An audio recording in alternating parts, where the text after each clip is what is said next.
Hello Pisces, and welcome to your year 2023 Astrology and Horoscope forecast. This is for the Sun or the Ascendant. I'm going to begin with outline how I'm going to structure this video. We all know there's 52 weeks in a year and the year begins on the 1st of January, but in Western tropical astrology the year is divided into 4 quarters, and these are based around the seasons. And the first of these is the spring equinox this coming year on the 20th of March. Now that ushers in the beginning of the cycle. But of course, because the calendar year begins on the 1st of January, I want to review what the last of the Cardinal Quadrant said at the end of 2022, because that's going to give us a lot of intel into what you can expect in the first 12 weeks of this new year. Also, and on the 8th of November, there was a total lunar eclipse, and that energy provides a backdrop for the first 4 months of 2023. There was an electric connection between the Moon and Uranus in an opposition with the Sun in your sister water sign of Scorpio, but they were T-squared, limited by Saturn in a very psychological part of your situation. So that energy is also going to be very potent right at the start of 23. So I want to explore that with you. Then, as we begin the new year, we have the solar return. What does that mean for your sign? The impact of these planetary positions is going to last for the whole of the year, so really incredibly important. Now, your ruler, of course, is Jupiter, the planet of growth, your traditional ruler, and that is forging a brilliant angle to Mars, even though Mars is retrograde at the start of the year, and that's going to really bring some possibilities to your financial sector right through 23. So I want to share all of the solar return with you. Now, of course, when we're looking at a new year, we're wanting to investigate what happens when really potent changes occur with key planets. And Saturn joins you on March the 7th. And Saturn's the planet of structure. So a really incredibly important event, going to be with you for around about 30 months, right through to the spring of 2025. What's the significance of this? But we also have Pluto, the planet of truth, transformation and power, moving briefly into your 12th house, replacing Saturn from the 23rd of March to the 11th of June, when it rotates backwards into Capricorn again. Now, also, we have an incredibly important solar eclipse on the 20th or 21st of April, depending on where you live, in your second solar house.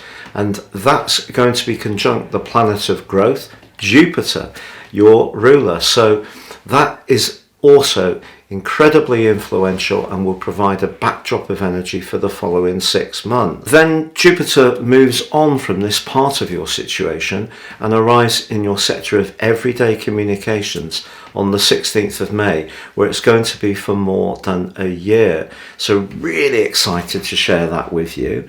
And also the North Node, the collective consciousness of us all, reverses back into your sector of self-worth and everyday money on the 12th of July.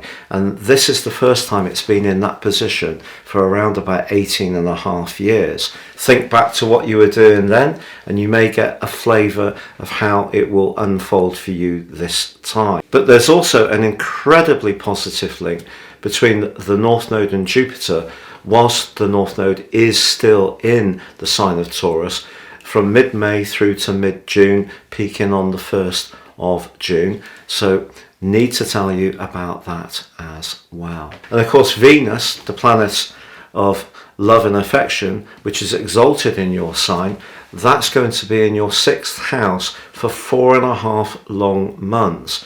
That too can have real implications for your relationships of all kinds. And Mars, the planet of passion, is going to be in the part of your situation that's to do with your emotions right through to the 25th of March. So that's the bones of what this year is going to be about. But then I'm going to go through each phase of the year meticulously, sharing with you all the lunations, and of course in particular the new moon and full moon in your sign. The new moon particularly is very, very potent because it is conjunct Saturn. So lots to share with you, so please stay with me. But if you would like to ascend above zodiac astrology and understand what this new year will hold for you as an individual, if you give me 3 pieces of birth data in terms of time, date and place, I can give you your forecast for 23.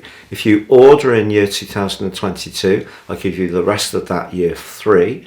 Plus you'll get 30% off, and in my special package, your life roadmap, your character analysis that can guide you for the rest of your days. The insights all of this can give you are absolutely phenomenal and totally based on your personal data.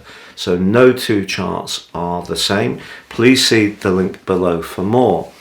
And finally, if you've yet to subscribe to my channel, I'd be honoured if you did so now. If you've done so already, thank you so much for your support. So Pisces, let's first of all take a look at that total lunar eclipse of the 8th of November.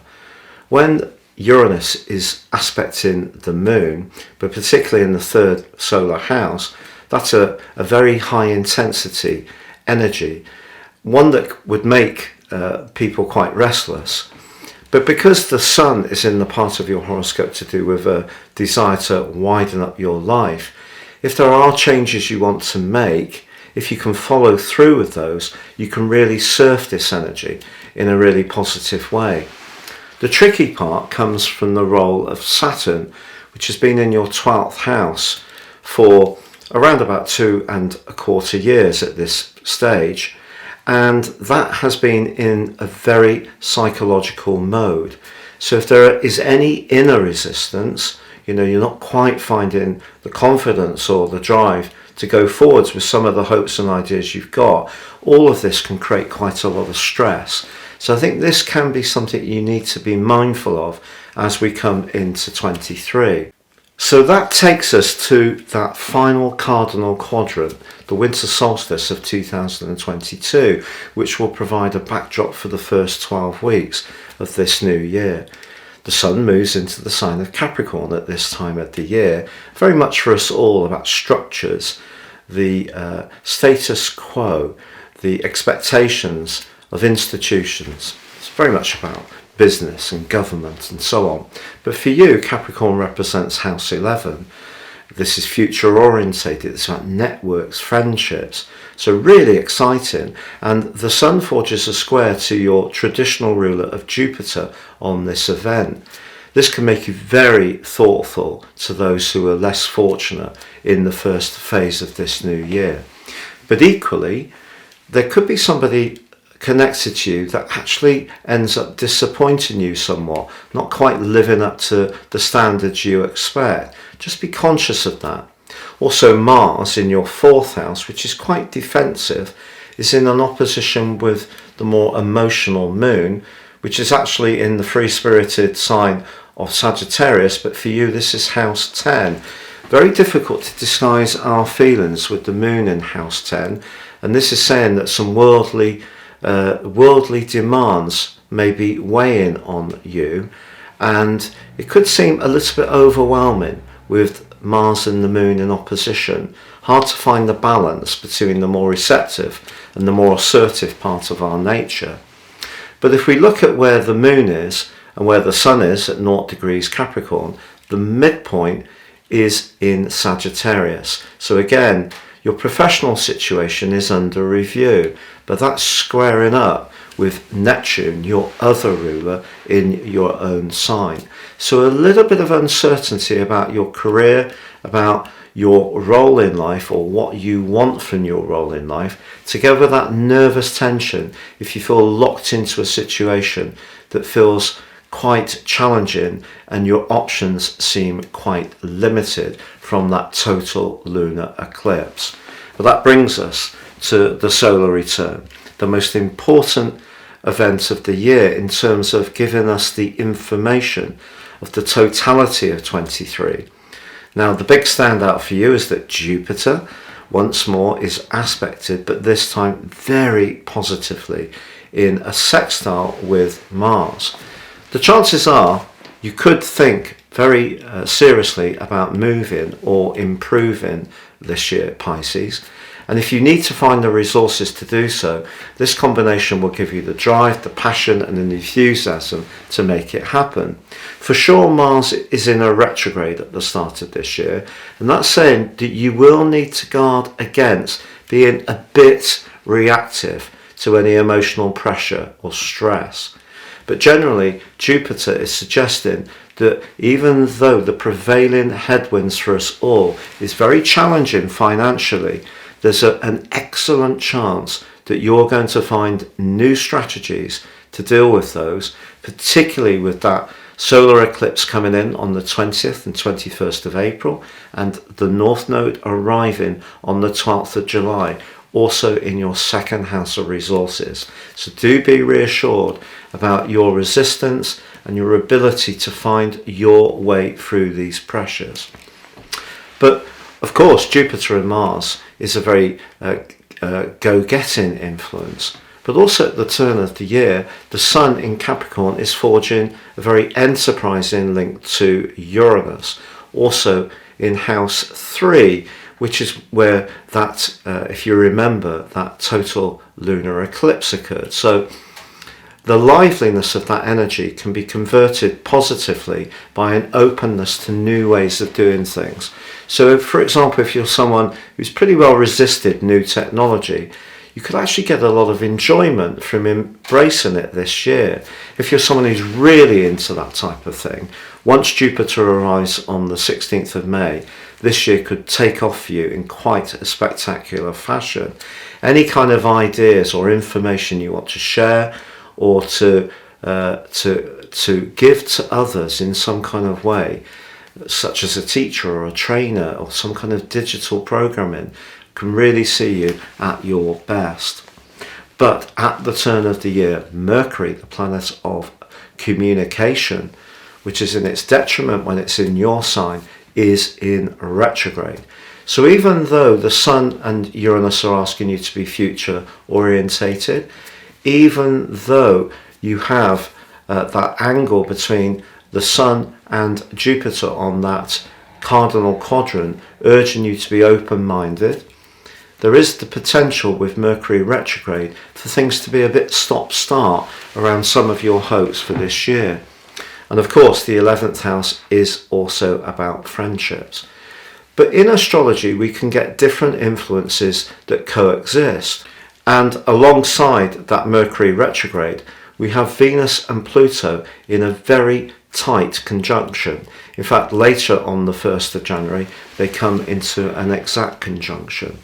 Venus in the 11th house speaks of social opportunities set to come this year to expand the people you can connect with.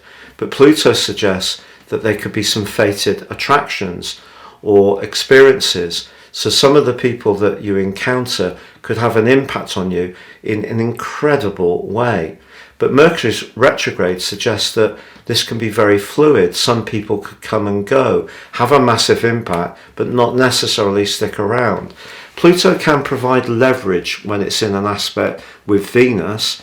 So your affections are going to be important, but they need to be directed towards the right people. And as I said, on that Cardinal Quadrant, someone could disappoint you a little bit. So just be mindful that your friendship, social sector and long-term plans can be pretty fluid throughout this year. However, the midpoint on this solar return is delightfully in your sign. and it's just under 7 degrees. Also, this fixed point in your sign, just under 7 degrees, is conjunct an incredibly important fixed star called Sada Lachbia, which can confer on your year an enormous amount of personal charm and the ability to discover something that you thought was lost. So it can be very fortunate. However, this point is squared by Mars in your 4th house. Because the 1st house is very much about how we enact things in terms of our own intent and what we do personally to influence a movement forwards, the 4th house is very much to do with our emotional contact, our home, family and emotion. So what you don't want to do this year is to rush things through the impatience that Mars could give you a little bit, being in your 4th house and in retrograde, and there could be some angers towards some family issues, for example, with that retrograde. So just be aware that that fixed star gives you an enormous opportunity if you can just work with the impatience that Mars may confer at times. Now, as we go into the new year, obviously the big talking point is going to be Saturn moving into your sign. But I think you're going to find from what I'm going to share with you that Neptune, your other ruling planet, your co-regent to Jupiter, is going to be incredibly impactful on 2023. More specifically for your sign, Pisces, the big standouts are the new moon in your sign on February the 20th, which is in a conjunction with Saturn, but while Saturn is just still in Aquarius. On March the 7th, Saturn arrives in your sign, and on August the 31st there is a Pisces full moon, but this too will be in a conjunction with Saturn. But I'll go through each of these events in greater detail, and that takes us into the start of this new year. So Mars gloriously ends its retrograde on the 12th of January. So if there has been some sensitivities around your family situation or where you live, I think you can go into a much more outgoing mode.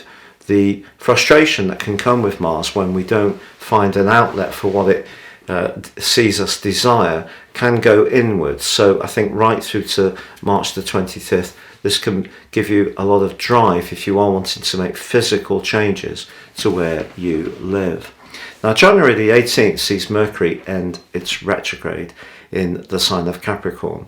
But I think the need to be very persistent and precise around communications with friends, networks, your network and your longer term plans throughout 2023 is going to be a theme. But there could be an ease in. If you haven't heard from someone, for example, you may do so then. January the 21st, however, sees the new moon in your 12th house. 12th house new moons are probably the trickiest of all, and this one is seeing Venus in a conjunction with Saturn.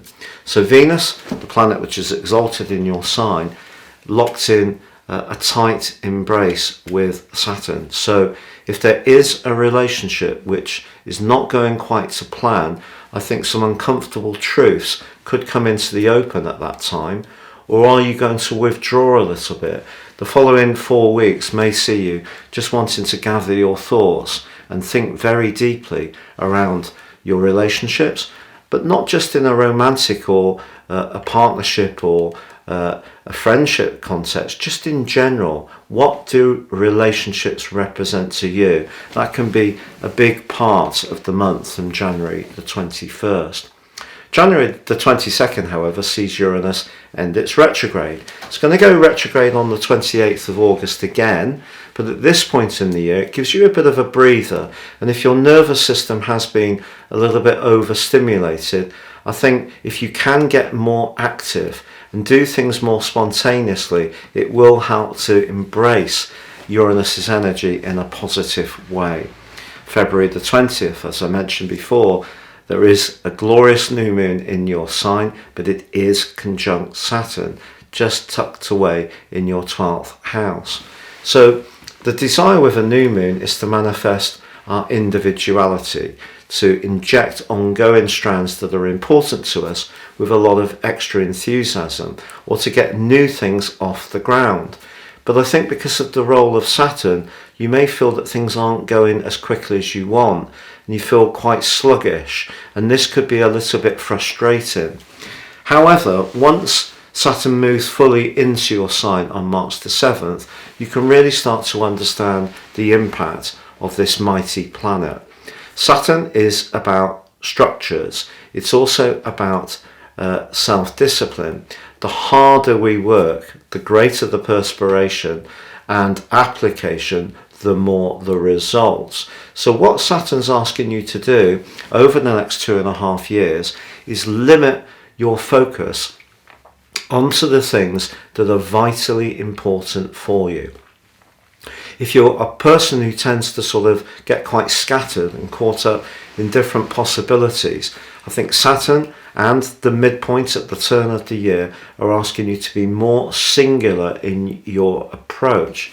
Now, of course, some people may find that a little bit difficult, but because you've got Venus and Pluto on that solar return, they can give you the persuasive power to keep people informed.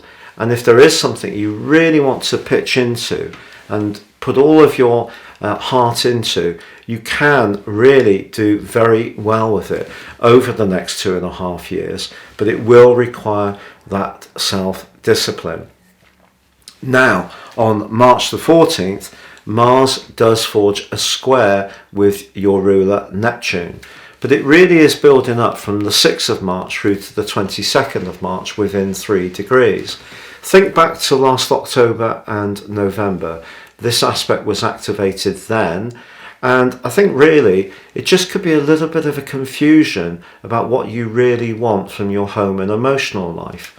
You may also find that someone close to you seems a bit baffling in some way. It may be difficult to understand where they're coming from, or perhaps any uncertainty you have about where to live or how to live there could be causing some frustration.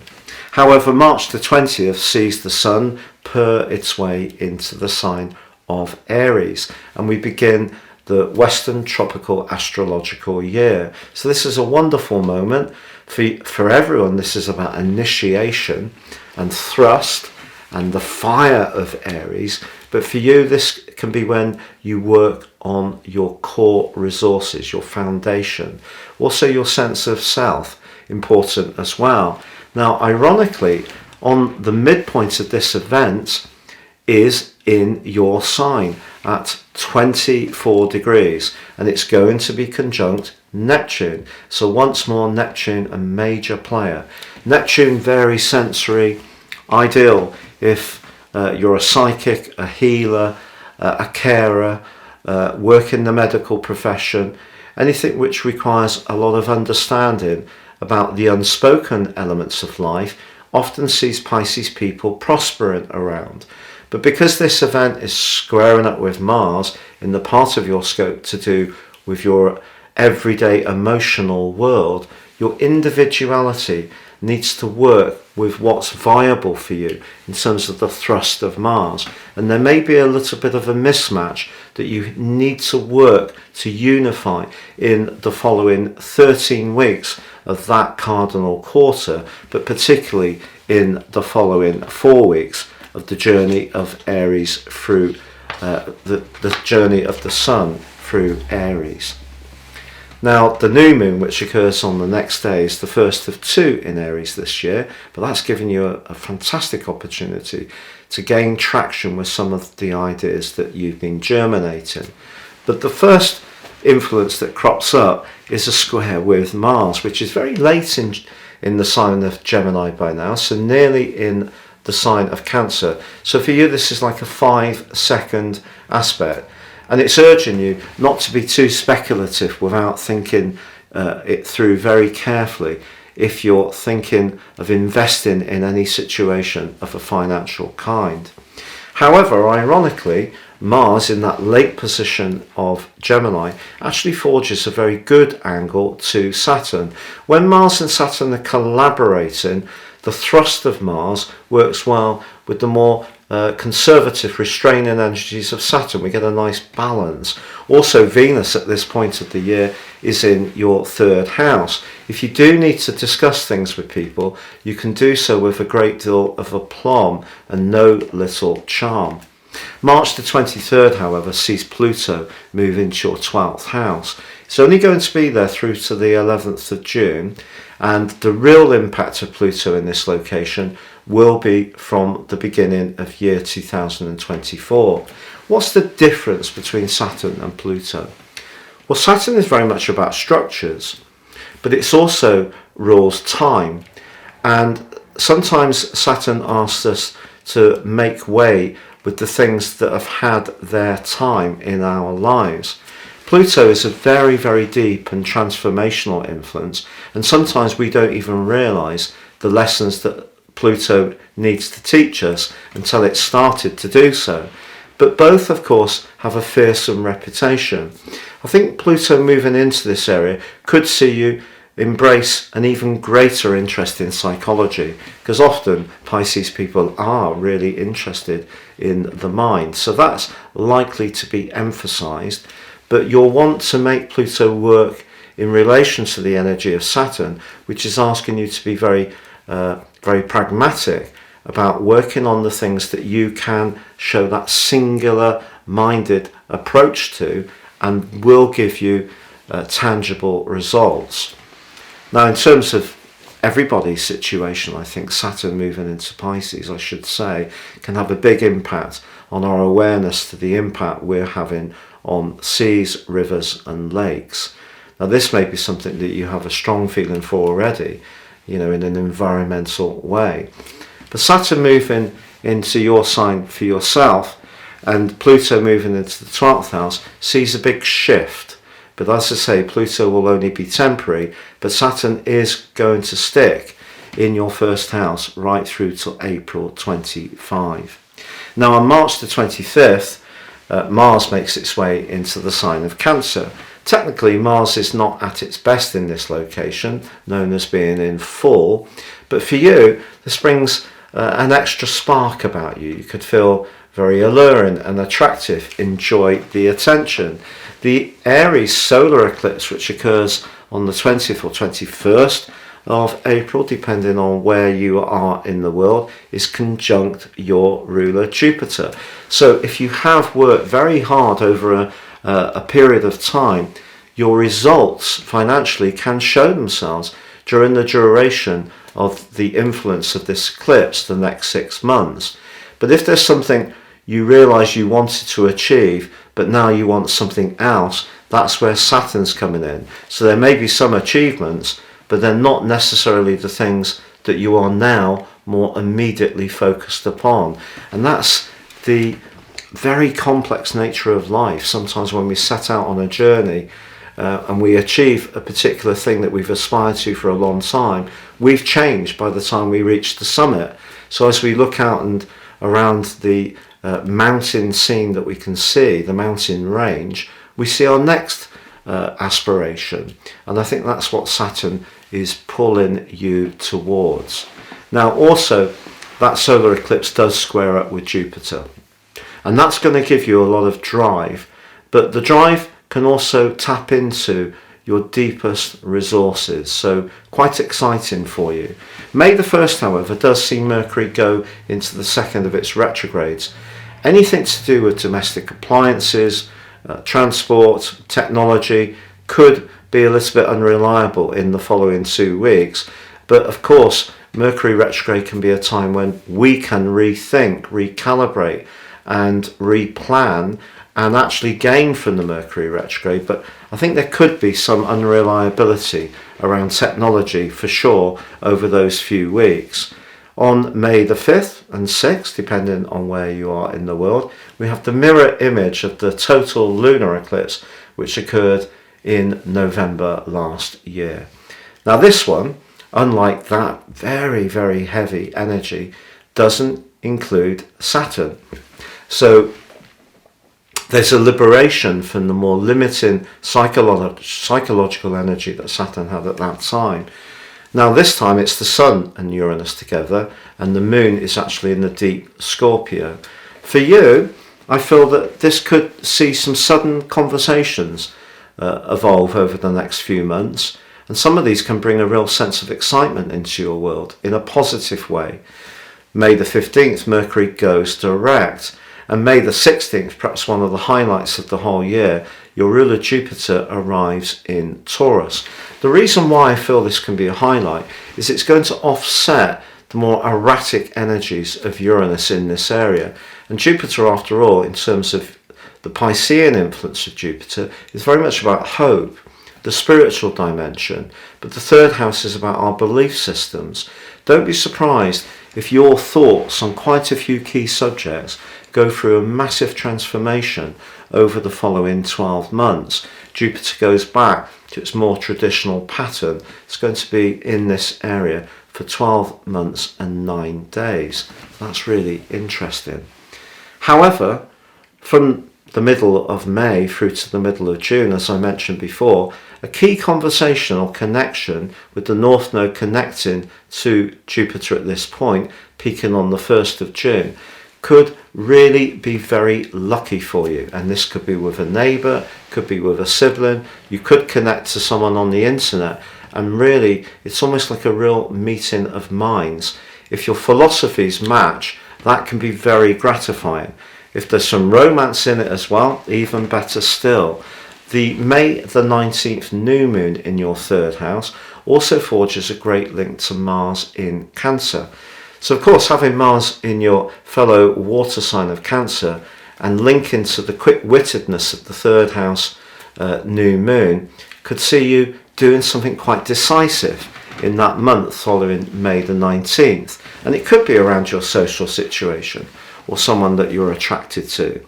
Now, May the 20th, Mars bursts its way into your 6th house, where it will be for 6 weeks. This is going to give you a lot of extra vitality, but it almost immediately clashes with Pluto in your 12th house.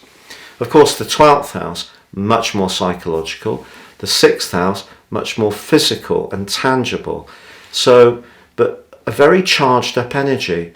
Are you going to encounter someone who has quite an impact on you? Maybe someone you don't even like, but somehow or another, their personality power or intensity or magnetism has quite an impact. Could be a bit unsettling, but exciting all at the same time.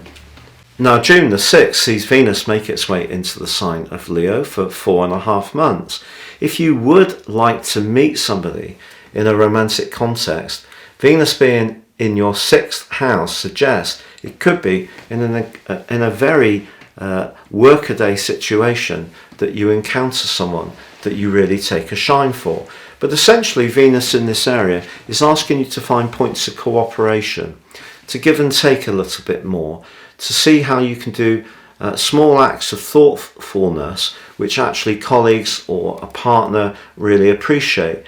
If you're someone who has tended to be a bit switched out of the domestic scene, thinking that that does fall to someone else, whether it's flatmates, parents or a partner, what Venus is asking you to do is be more mindful of how much that you give and how much you sacrifice in this important area of life. On June the 11th, however, Pluto returns to Capricorn, your 11th house. It's given you a little bit of a taste of just how profoundly you can think. It's all in you anyway. Pluto's just going to remind you of some themes that you may have encountered in the past, particularly to do with healing, but also have perhaps lost interest in. So that psychological dimension, Pluto may have just got something going, and then it's going back into the 11th house, much more thinking about your future. But I think the Pluto 12th house energy may still be floating around you, depending on where the sun is in your sign. June the 17th, however, much more challenging event, because Saturn goes retrograde right through to the 4th of November. That physical limitation that Saturn can bring, and particularly if it does settle around any personal planet, so not just the Sun, often we have Mercury and Venus quite close to the sun. If you have those in Pisces as well, and Saturn's really on them, that could create quite a lot of a sense of slowing down, of people being cool, even offhand, detached, not very interested or available for you, and you could feel that your style is really quite cramped. But what Saturn's really asking you to do is think even deeper of what's really essential in your life. The things that aren't essential, get rid of them, whether it's lifestyle choices, clothes, friendships, a job that no longer fulfills you. You need to get down to the core and essential you, and it's not necessarily going to be a walk in the park. Saturn rewards effort. Now on June the 18th, there is a new moon in your home zone. So if you are thinking, and maybe Mars was instigating that on the solar return, and because it was in your 4th house through to the 25th of March, if you're thinking about changing where you live, the next month can see you really wanting to embrace the possibility. But this event squares up with Neptune in your sign. So that requires a lot of care, because Neptune again can distort the reality. If you don't have a very clear idea of where you're heading, I feel that Saturn's going to push you to come to terms with what it is, to clarify the plan, because Neptune may still be seeing you a little bit sort of drifty and flip-floppy at times, not quite concise and clear about what you want, and that mental confusion can be very draining, so just be conscious of that. Now June the 21st for you is awesome, because it's the summer solstice, the start of Cardinal Quadrant 2 of 23, and the next 13-week period is very much about nurture due to the rulership of the sign of Cancer. But for you personally, this is the 5th house. It's very much where you can be playful, sociable, interactive with others. But Venus combines with Mars on this event, and they're in your 6th house. So you may find yourself socializing with people you work with in the following few weeks, or as I said before, having some kind of sparkling interaction in the most unlikely place when it comes to becoming more conscious of someone's energy. So for example, in the doctor's surgery, the supermarket queue, watching a sports fixture, that kind of thing. Also Jupiter in the sign of Taurus, in your 3rd house of how you think, that's forging a very stable link with Saturn in your sign. And this is why I feel that Saturn can be surprisingly good for you this year, and Neptune surprisingly challenging. July the 12th sees the North Node reverse into your 2nd solar house. Your desire to have a firm foundation for your world to work from is definitely going to be enhanced by this. But if you're someone who's worked very, very hard over a longer period of time, your financial picture could really improve from then until the 29th of January 2025. July the 17th, glorious Cancer new moon.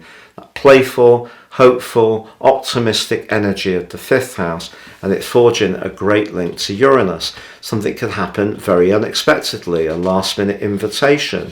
Perhaps you're going to find yourself more free and easy in the moment, less concerned with the limitations and practicalities of life.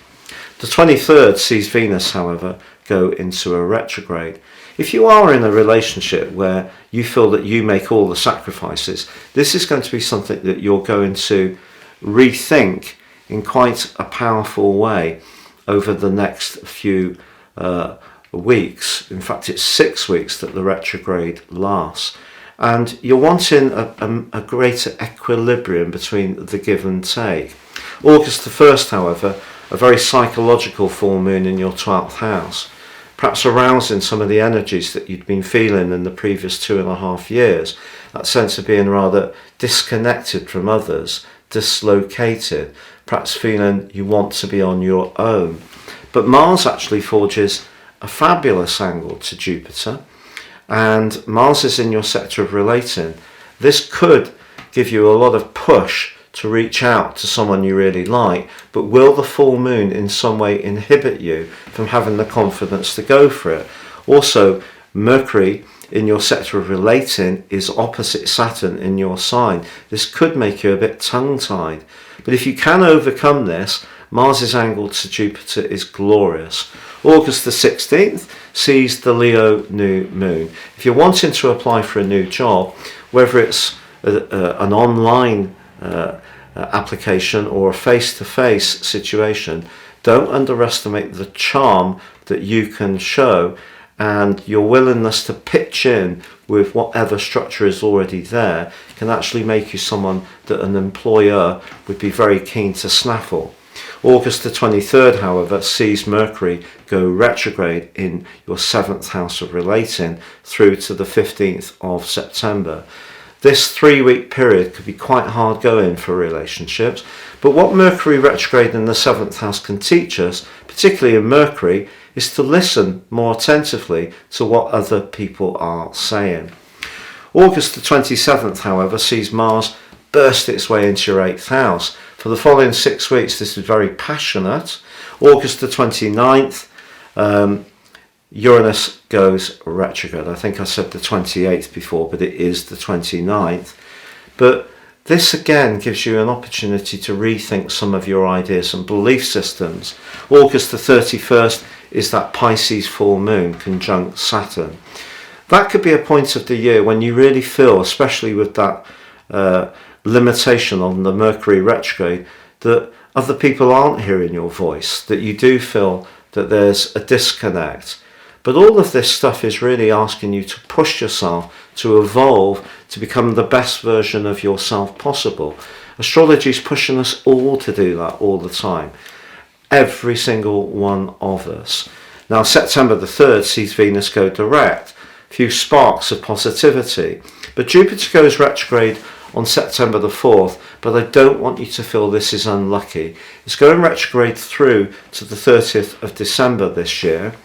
But it is in the part of your horoscope to do with your ideas. The retrograde is much more likely to be in keeping with the Piscean rulership that comes from Jupiter. So the thoughtful, spiritual dimension, less so the go-getting energies of Sagittarius, which is very expansive and optimistic. September the 15th, the Virgo new moon, is actually very good for your relationships. Forges a great link with Uranus. Suddenly someone can be in touch. Mercury goes direct, and some of your fears and anxieties around relationships can just melt away. September the 23rd sees the autumnal equinox, the third of the cardinal quadrants of year 2023 itself, and for us all this is about relationships. But for you, the 8th house is very deeply transformational. But the midpoint is in your sister water sign of Scorpio, the 9th house. And right on the end of the cusp of that is Jupiter, despite its retrograde. So I think that the transformation could be around your ideas, but also your communication. Some dazzling communication can light up the last quarter of this year. It's just that when it comes to balancing where you need to pitch in and be devoted, the Sun in the 8th house, with where you need to focus on what's good for you, the individual, Saturn in the 1st, there is a quincunx, which could be a little difficult to balance. But if you can keep the lines of communication open, you can work on that. October the 12th sees Mars make its way into the perfect location for you for travel, and the following 6 weeks could see you do something adventurous, independent and freedom loving. Absolutely perfect time to go on a vacation. October the 28th we have the Taurus lunar eclipse, a repeat of that total lunar eclipse of the 8th of November the year before, but this time Saturn's forging a brilliant angle to both the Sun and the Moon, and Uranus isn't in the mix. So a lot to love about this, and this again gives you more grist for the mill when it comes to the exchange of ideas. The November the 1st Scorpio new moon also forges a very stable link to Saturn. So the parts of your existence where you're being more experimental and widening your horizons can be balanced by the steadying, anchoring energy of Saturn. So that can be a really good month, November, for you. Now also on the 4th, Saturn goes direct, so some of the crushing limitation and low energy that the retrograde may have created, that will fade away. November the 24th, however, sees Mars power its way into your 10th house. If you do need to be more assertive or raise your profile professionally or demonstrate greater confidence in general, the following 6 weeks will help you to do that. The new moon in Sagittarius of the 12th of December is also conjunct this Mars position. So really reach for the stars when it comes to goals and ambitions at this part of the year. December the 13th, however, does see Mercury go into retrograde again in the sign of Capricorn, where it was at the start of the year. A reminder, perhaps, that being very future orientated, but balancing that against what you need to narrow your life down to with Saturn's influence, maybe there has been some friendships that have come and gone this year, but you will have a much greater understanding, I think, of the meaningfulness of certain interactions. The winter solstice, which occurs on December the 22nd, a day later, is very important for the last 10 days of the year, essentially. This also ushers the sun into your 11th house. So a great time to get together with people, but it needs to be the people who are meaningful because of Mercury's retrograde. Now the midpoint on that event is in your sign, but it is conjunct Saturn. So once more, you need to be at the heart of things. And I think that's a lot to do with this year. It's really taken a firmer grip on demonstrating what's important for you, the individual. And if that means some things need to change, so be it. And that's what this final Cardinal Quadrant of 2023 is telling you. Now there is a bit of a square between the Moon and Pluto, but the fact that the Sun and the reversing Mercury is in a great link with both Jupiter and Saturn is something to really celebrate. But Mercury on the 23rd, just before Christmas, goes into a retrograde. If you have a responsible job, don't be surprised if they're trying to get you to work extra hours over the festive period. But December the 7th, sees a glorious new moon in the sign of Capricorn, but it's linking brilliantly with your ruler Jupiter in your sector of ideas. And if you remember at the start of the year, Uranus and the Sun were in the same relationship, your 11th house with your 3rd house. But this year, as Jupiter goes direct on the 30th, I think you can see just how far you've come around your thinking, your ideals, your interactions with others, your management of money, your core values with the 2nd house energy, but also limiting your life down to what's really important, making it simpler. And yes, you may have a bit less physical energy at times, but Jupiter's going to give you a lot of bubbliness, Venus the ability to collaborate with people, and I think the position of Venus and Pluto in that solar return at the very start of the year, despite the fact that some friendships may disappoint, there could be one that becomes much more profound and much deeper for you. It's been a pleasure being with you. Thank you so much, and goodbye for now.